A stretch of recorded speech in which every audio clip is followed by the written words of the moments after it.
그들이 서로 이르되 자 우리가 제비를 뽑아 이 재앙이 누구로 말미암아 우리에게 임하였나 알아보자 하고 곧 제비를 뽑으니 제비가 요나에게 뽑힌지라. 무리가 그에게 이르되 청하건대 이 재앙이 누구 때문에 우리에게 임하였는가 말하라. 네 생업이 무엇이며 네가 어디서 왔으며 네 나라가 어디며 어느 민족에 속하였느냐 하니 그가 대답하되 나는 히브리 사람이요 바다와 육지를 지으신 하늘의 하나님 여호와를 경외하는 자로라 하고 자기가 여호와의 얼굴을 피함인 줄을 그들에게 말하였으므로 무리가 알고 심히 두려워하여 이르되 네가 어찌하여 그렇게 행하였느냐 하니라. 아멘. 네, 우리 오늘도 가정에서 예배드리는 여러분, 우리 식구들끼리 같이 예배드린다면 우리 함께 인사하시고 또 우리 교우들이 이곳저곳에서 예배를 드리고 있는데 서로 우리 교우들 생각하는 마음으로 사랑합니다, 축복합니다 하고 한번 인사해 볼까요? 사랑합니다, 축복합니다. 제가 아주 오래전 군대에서 목회를 할 때 제일 첫 번째 이제 20대 후반에 한 부대에 가서 목회를 하면서 거기서 교회를 크게 건축을 했어요. 그리고 정말 열심히 목회를 했습니다. 그리고 나서 두 번째 부대를 딱 가게 됐는데 원래는 저를 이곳저곳 배치하는 담당하는 그 분께서 교회도 건축하고 열심히 목회를 했으니까 이제는 좀 더 좋은 부대로 보내주겠다 해서 지금 저 경기도의 원당에 있는 그쪽에 부대로 가게 돼 있었어요. 그런데 그때 제 후배가 그 작은아버지가 투스타였는데 그걸 이용해 가지고 제가 가려고 하는 자리를 빼앗았습니다. 그래서 저는 저 전방으로 가까이 가게 됐어요. 제가 후배한테 자리를 빼앗겼다. 그리고 내 부모는 힘이 없는데 자기 가족의 힘을 이용해서 그랬다. 그리고 그런 사람들 때문에 또 나를 그쪽으로 보내기로 했다가 다른 데로 보낸 그 사람은 뭐냐, 이런 여러 가지 많은 생각들이 얽히고 설켜서 열정을 잃어버렸었어요. 그래서 새로운 부대 가서도 처음에 목회도 열심히 안 하고 막 반항적으로 일부러 하고 그랬던 기억이 나는데 한두 달 그러다가 야 이러면 안 되겠다 하고 정신을 차리고 다시 열심히 또 목회를 했는데 또 그 새로 간 부대에서는 교인들이 열심을 안 내는 거예요. 그래서 6개월 동안 새벽 기도를 저 혼자 드렸습니다.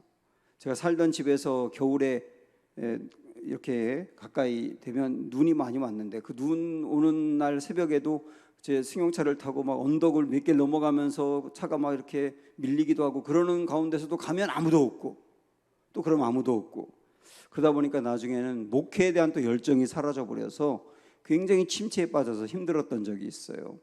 그게 나중에 결과적으로 저의 목회를 다시 한번 다듬게 하고 저를 세우는 또 하나의 회심이 되긴 했습니다만은 그때 제가 느낀 것이 뭐가 있냐면 그런 과정을 겪으면서 제가 기독교 세계관이라고 하는 것을 공부하게 됐는데 그 기독교 세계관을 공부하면서 저의 문제를 딱 보게 된 겁니다. 그 저의 문제가 뭐였느냐면 정체성의 문제가 있더라고요. 정체성. 이 정체성이라고 하는 것은 나를 여기에 있게 하는 힘이 뭐냐? 나를 열심을 내게 하는 그 근원이 뭐냐? 다시 조금 더 다르게 말한다면 나를 존재하게 하고 존재감을 갖게 하는 근원은 뭐냐? 그 정체성이라고 하는 거거든요. 근데 그걸 공부하면서 제가 깨달은 게 뭐냐면 나의 정체성은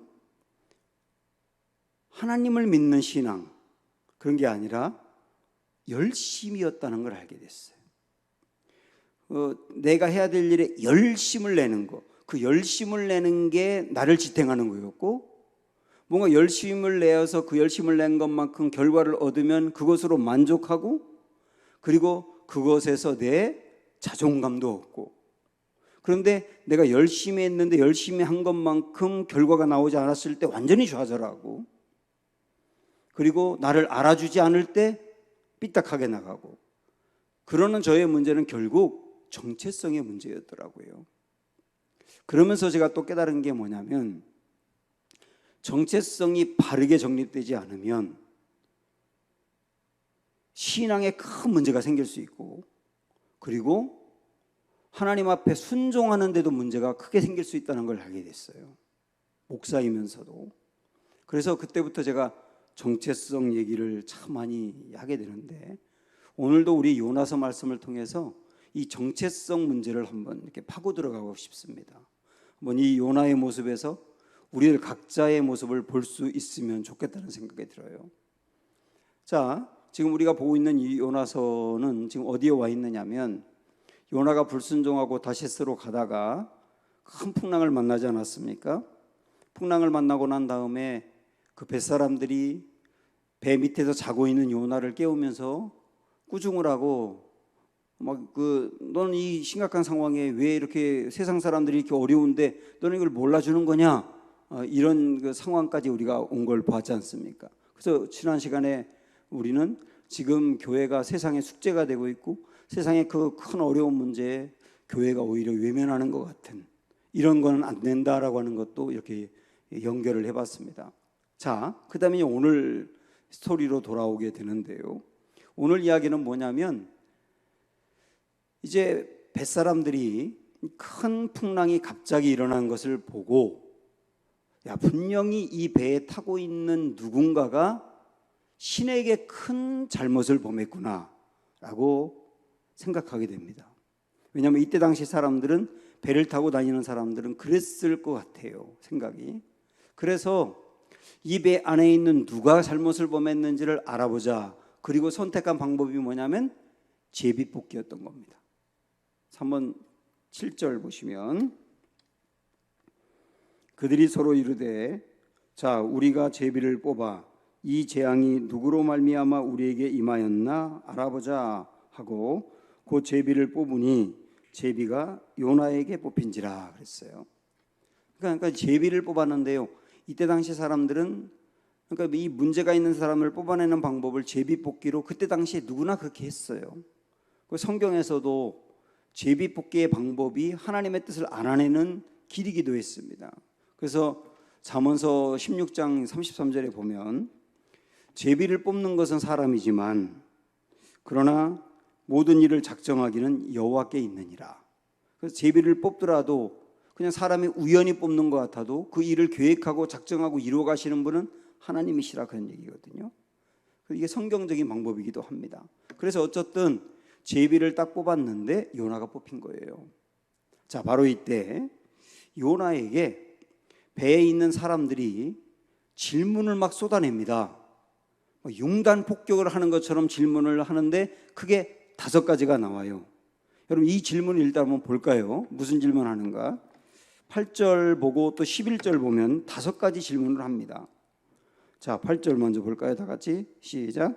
무리가 그에게 이르되 청하건대 이 재앙이 누구 때문에 우리에게 임하였는가 말하라. 이게 첫 번째 질문을 했던 겁니다.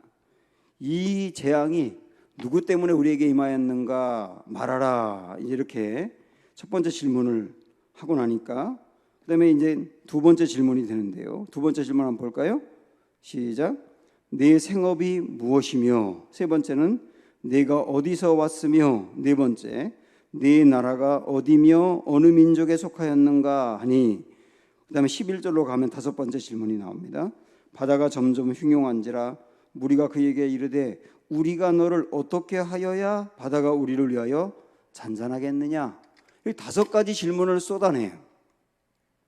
자, 여기 5가지 질문, 이걸 보면서 제가 영어 성경으로 이렇게 읽어보니까, 제가 갖고 있는 영어 성경에서는 중간에 막 이 요나에게 질문하는 내용 중에 우리가 잘 알고 있는 이 말이 있어요. Who are you? 너 누구냐? 너 누구냐? Who are you? 너 누구냐? 이 질문이 제 성경에 있더라고요. 그러니까 이 질문이 핵심이었던 거예요. 결국은 요나에게 사람들이 묻는 질문이 너 누구냐? 그렇게 묻는 겁니다. 너 누구냐? 그 너 누구냐의 질문에 여기 정체성을 묻는 질문인데요. 우리 5가지 질문 중에 첫 번째하고 5번째 걸 떼내고 두 번째, 세 번째, 네 번째 것을 보면 요즘 사람들이 무엇으로 정체성을 삼는지가 나와 있어요. 참 신기한 말씀이더라고요. 자, 여기 두 번째 질문이 뭐였느냐면 내 생업이 무엇이냐 했어요. 내 생업이 무엇이냐? 생업이 뭡니까? 직업이죠. 너 하는 일이 뭐냐? 하는 일이 뭐냐라고 물어봤는데 많은 사람들이 자기가 하는 일에 정체성을 삼는 게 있어요. 너 누구냐? 그럴 때 나 목사요. 은강교회 담임 목사요. 그것을 정체성으로 삼는 사람이 있다고요. 당신 누구요? 나 우리 회사의 사장이요. 나 뭐 학생이요. 자기가 하는 일, 직업, 그게 정체성이라고 여기는 사람이 있더라고요. 내 생업이 무엇이냐라고 하는 질문을 보면, 자, 두 번째 그다음에 질문을 보면 내가 어디서 왔느냐라고 묻지 않습니까? 내가 어디서 왔느냐라고 하는 말은 소속을 묻는 겁니다. 소속을 정체성으로 삼는 사람이 있어요. 내가 소속감을 갖고 있는 그게 나의 정체성이라고 생각하는 사람이 있다고요. 내가 어떤 뭐 직업도 마찬가지일 수 있고 직장도 마찬가지일 수 있고 내가 가지고 있는 어떤 동아리에 들어가 있다든지 그리고 뭐 어떤 그 공동체 안에 들어가 있는데 그 공동체 그 그룹이 유명한 것이라든지 아니면 사람들이 들을 때 부러워할 만한 것이라고 한다면 당신 누구요? 그러면 나 거기에 속한 사람이요. 당신 누구요? 나 거기 다니는 사람이요. 이렇게 자기가 소속되어 있는 소속감을 정체성으로 여기는 사람이 있더란 말이에요. 세 번째가 또 어떤 정체성이 있느냐면 그 다음에 이렇게 물어봤지 않습니까? 네 나라가 어디며 어느 민족에 속해 있나? 당신 나라가 어디냐? 당신 어느 민족 사람이냐? 이렇게 물어봤는데요. 이것은 그야말로 자기가 살고 있는 그 나라, 민족, 이거 자체를 정체성으로 삼는 사람이 있다는 뜻이에요. 그래서 내가 살고 있는 내 나라가 최고라고 생각을 하고 늘 중심이라고 생각하는 미국 사람이나 중국 사람들, 이런 사람들은 나라와 민족을 정체성으로 삼는 사람들이 엄청 많아요. 우리나라도 많습니다. 그러니까 이 사람들이 요나에게 던졌던 질문을 보면 Who are you? 당신 누구냐라고 하는 질문 속에 당신 정체성이 어디 있냐라고 하는 질문이 있다고 보면 이런 정체성을 가지고 있더라 말이죠. 여러분은 어떤지 한번 생각을 해보세요. 지금 우리에게도 당신 누굽니까? 이렇게 묻는다고 한다면 어떤 사람들은 아까 요나에게 질문했던 것처럼 자기의 직업을 얘기하는 경우도 있어요. 그리고 물론 직분을 얘기하는 경우도 있죠. 소속을 이야기하는 경우도 있고 그 다음에 당신 누구요? 라고 할 때 자기가 가지고 있는 돈과 연관된 걸 얘기하기도 하고 자기가 배운 지식과 연관된 걸 얘기하기도 하고 심지어 누구는 누구 엄마예요 이렇게 말하기도 하고 누구의 아내예요 이렇게 말하기도 한단 말이죠. 내가 누구냐라고 하는 질문에 다양하게 많은 대답을 합니다. 그런데요, 사람이 여기에서도 정체성을 얻고 여기서도 얻고 여기서도 얻고 하나에서만 정체성을 얻는 게 아니라 여러 가지 많은 것을 정체성으로 두고 거기서 자존감을 얻기도 하거든요. 그런데 많은 자기가 두고 있는 정체성 중에 제일 중요하게 여기는 게 있어요. 제일 중요하게 여기는 거. 여러분도 지금 한번 생각을 해보십시오. 내가 정체성을 여기 두고 있는데 그런 것으로부터 내 자존감을 얻고 존재감을 얻는데 그 중에서 나를 가장 존재하게 하는 제일 중요한 게 뭐냐? 그게 1번 정체성인 겁니다. 1번 정체성. 그 내가 가장 중요하게 여기는 그거, 조금 더 다르게 말한다면 나를 의미 있게 하는 그거예요. 그게 항상 나를 의미 있게 만들어. 그리고 내가 가장 중요하게 여기는 그것, 그게 바로 1번 정체성이고 어쩌면 그게 나라고 할 수 있는 것, 내가 그거라고 할 수 있는 거라고. 사실 내가 정체성을 가장 중요하게 두는 것, 그건 좀 다르게 말한다면 뭐냐면 내가 섬기는 겁니다. 내가 섬기는 것. 내가 정체성을 가장 중요하게 두는 것은 내가 섬기는 거예요. 여러분 그렇지 않은가? 그런가 잘 생각을 해보세요. 내가 가지고 있는 돈이 나에게 제일 중요해요. 그리고 그게 내게 의미 있는 거예요, 가장. 그리고 나를 존재하게 만드는 거고, 나를 자랑하게 만드는 거고, 그게 돈이라고 한다면 그 사람은 돈을 섬기는 거거든요. 그래서 정체성이 하나님이 아닌 다른 것에 1번으로 둘 경우 정체성이 우상이 되는 거예요. 내가 가장 중요하게 여기는 것, 그게 내 자녀라고 생각을 해보세요. 내 자녀. 내 자녀가 공부를 잘하고 내 자녀가 자랑스러워서 사람들에게 말할 때마다 우리 아이가 이렇다고 말하고, 그렇게 말할 때 가장 기쁘고 부러워요. 어떻게 잘 키웠어요. 그 말 들을 때 가장 뻐기고 싶고 내 존재감이 드러나고, 내 애만 생각하면 내 존재감이 드러나. 내게 가장 중요해. 그게 내가 애를 섬기는 거라니까요. 내 정체성 1번이 아이고 내 자녀이고, 그 정체성 1번을 자녀에게 둘 때 자녀가 우상인 거예요. 자, 그러면 요나에게 당신 누구요? 그리고 몇 가지 질문을 했지 않습니까? 그러면 요나는요, 몇 가지 질문을 듣고 뭐라고 대답하는지 한번 볼까요? 자, 9절 말씀 보면 요나의 대답이 나옵니다. 8절에 여러 가지 질문이 있었고 9절에 요나가 대답합니다. 9절 다 같이 읽어보세요. 방송실 읽어보실래요? 9절 시작. 그가 대답하되 나는 히브리 사람이요 바다와 육지를 지으신 하늘의 하나님 여호와를 경외하는 자로라 하고. 자, 여기 보면 요나가 8절에서만 4번 질문을 받았거든요. 4개의 질문을. 그리고 9절에서 대답하고 11절에 하나 더 추가로 이제 질문을 받는데, 그러면 8절에 있는 4가지 질문을 듣고 요나가 대답하는데 4가지 질문에 딱 하나만 대답해요. 그게 뭡니까? 나는 히브리 사람이요. 이게 대답이었거든요. 나는 히브리 사람이요. 그러면 요나가 대답한 것은 아까 8절에 있는 4가지 질문 중에 4번째 질문에 대답을 한 거예요. 당신 어느 나라 사람이고 어느 민족 사람이요? 그럴 때 나 히브리 사람이요. 그 대답만 했다고요. 여기서 요나가 나 히브리 사람이요 라고 대답한 것은 요나가 가장 중요하게 여기는 정체성이 자기 민족이었다는 뜻이에요. 자기 민족. 요나가 나 히브리 사람이요 라고 하는 말은 나 이스라엘 사람이요거든요. 내가 이스라엘 사람이라고 하는 거, 내 나라가 이스라엘이라고 하는 거, 이거보다 중요한 게 없는 거예요. 가장 중요한 거예요. 그래서 그렇게 대답을 한 겁니다. 심지어는 그가 하나님을 믿는 사람인데 하나님보다 더 중요한 게 민족이었던 거예요. 그래서 나 히브리 사람입니다 라고 대답을 먼저 해놓고 그 다음에 9절에 보면 이어서 뭐라고 대답하느냐 하면, 자 9절 다시 보세요. 나는 히브리 사람이요. 다음에 뭐라고 하느냐면 육지와 바다와 육지를 지으신 하늘의 하나님 여호와를 경외하는 자로라.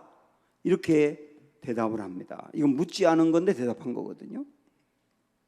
자, 지금 읽었던 9절의 요 말씀을 보면 이 요나가 대답하는 게 어떤 거냐면 나는요 하나님을 경외하는 사람입니다.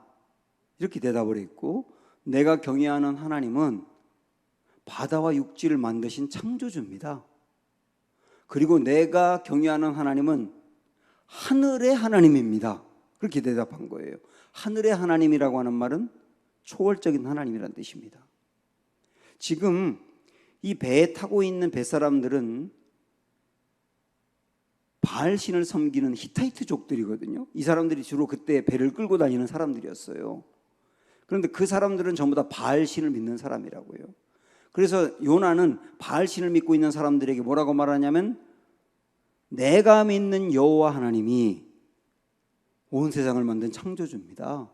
바알이 아니고요, 여호와가 창조주입니다. 그리고 바알이 아니라 여호와가 초월적인 하나님입니다.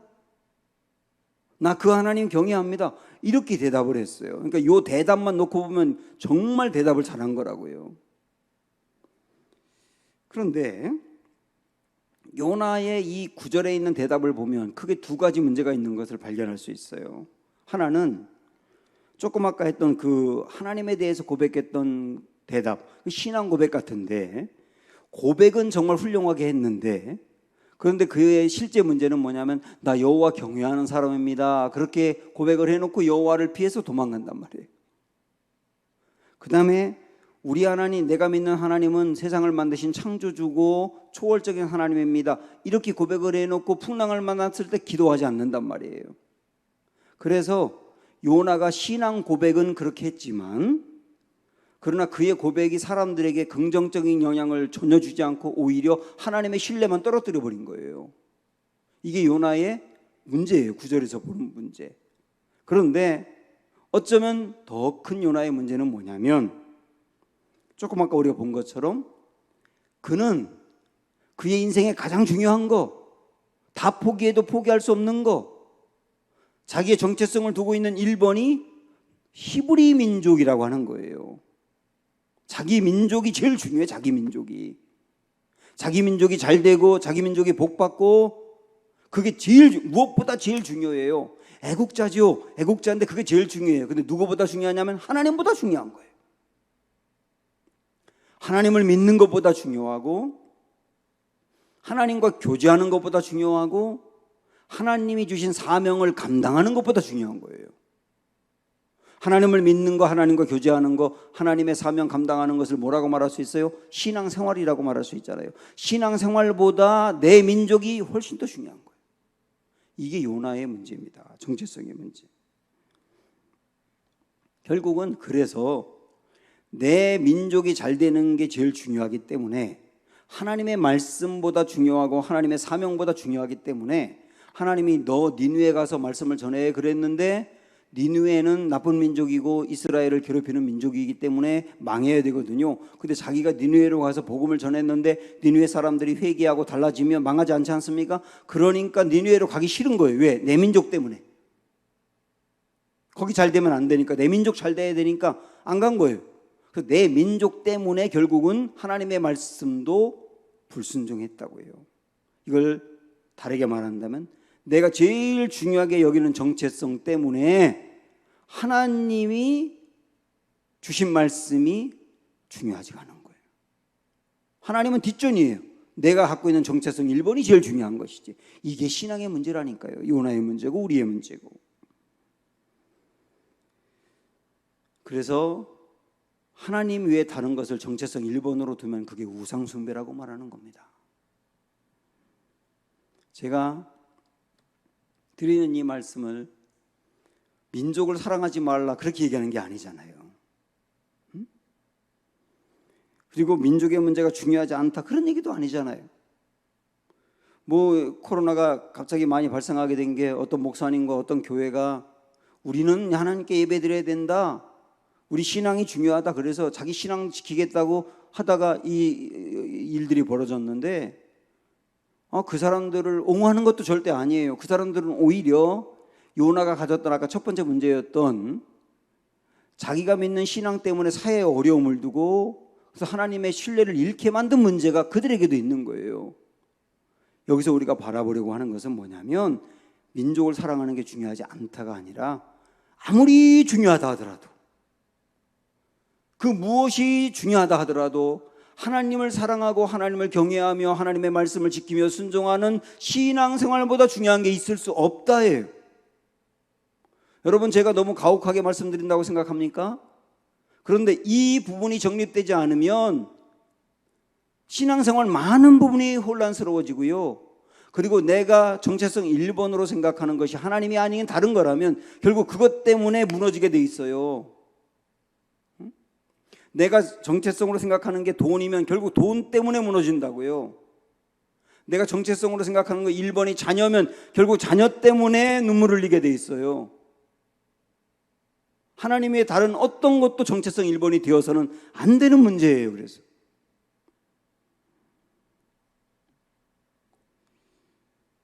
정체성이 하나님이 아닌 경우 어떻게 되느냐, 이 예를 한번 여러분 들어볼까요? 어떤 교회에 두 청년 이야기입니다. 이 두 청년은 남자 형제들인데 둘 다 꿈이 있어요. 그 꿈이 뮤지컬 배우가 되는 거예요. 그래서 학원을 다니면서 열심히 익히고 정말 피나는 노력을 해서 어떤 오디션에 두 친구가 똑같이 지원을 했습니다. 근데 아주 중요한 오디션이고 거기에 합격만 한다면 정말 뮤지컬 배우로서의 길이 활짝 열리거든요. 준비를 단단히 해서 두 친구가 지원을 했는데 두 친구가 다 떨어졌어요. 정말 자기 열심히 했고 기대했고 꿈을 꾸었던 건데 안 됐단 말이에요. 그런데 이 뮤지컬에서 떨어지고 난 다음에 두 친구는 완전히 다릅니다. 한 친구는 좌절해버리고 자기 인생 끝났다고 생각하면서 심하게 방황하기 시작하는 거예요. 그리고 교회도 안 나와요. 하나님에게 실망해가지고. 그런데 다른 한 친구는 실망한 건 똑같지만 그러나 마음을 추스리고 내가 이만큼 열심히 했는데도 길이 안 열린다면 이 길은 내가 아닌가 보다. 하나님 원치 않는 길인가 보다. 그리고 다른 길을 찾기 시작하고 다른 길을 걸으면서 취미로 뮤지컬을 하는 거예요. 이 두 이야기 제가 읽었던 팀 켈러 목사님이 쓴 일과 영성이라고 하는 책에 나오는 이야기인데요. 이 두 친구가 똑같이 시험을 받고 똑같이 떨어졌는데 이렇게 완전히 달라져서 한 사람은 좌절하고 하나님을 떠나고 한 사람은 새로운 길을 찾으면서 다시 일어나게 된 근본적인 이유가 멘탈의 문제가 아닌 거예요. 멘탈의 문제가 아니라고요. 어떤 문제냐면 정체성의 문제인 거예요. 여기서 떨어지고 나서 완전히 좌절하고 그런 친구는 자기가 뮤지컬 배우가 되어야 되겠다고 하는 그 직업, 그 일이 이 사람에게 정체성이었던 거예요. 제일 중요한 정체성. 그게 이 사람을 존재하게 만들고 그가 이 사람을 자존감을 갖게 하고 제일 중요한 문제, 제일 중요하게 여기고 자존감을 갖게 하는 게 하나님이 아닐 때 그게 이루어지지 않으면 무너진다는 얘기예요. 그런데 중요한 문제고 얻고 싶은 꿈이 있는 것이지만 그러나 그게 정체성 1번은 아니에요. 내게 중요해, 굉장히 중요해, 얻고 싶어. 그런데 1번은 아니에요. 어떤 경우도 1번은 하나님이에요. 그럴 때는 일어나는 겁니다. 사랑하는 여러분, 이 정체성 문제는 우리 삶에 굉장히 중요한 문제이고 이거는 반드시 해결되어야 될 문제이기도 합니다. 요나서 말씀을 보면서 여러분 자신을 바라보면서 지금 내가 어디에 기반을 두고 있느냐, 무엇을 제일 중요하게 붙들고 나아가고 있느냐를 살펴보는 기회가 되기를 원하고, 고민이 되겠지만 이 문제를 놓고 씨름하며 버릴 것은 버리며 하나님 붙들며 그렇게 나아가서 어떤 경우든 누구보다든 항상 내 인생에 가장 중요하고 정체성 1번은 하나님입니다, 신앙입니다 라고 말할 수 있는 우리 모두가 되기를 주님의 이름으로 축원합니다. 함께 찬양합니다. 내 삶은 주의 것 함께 부르겠습니다.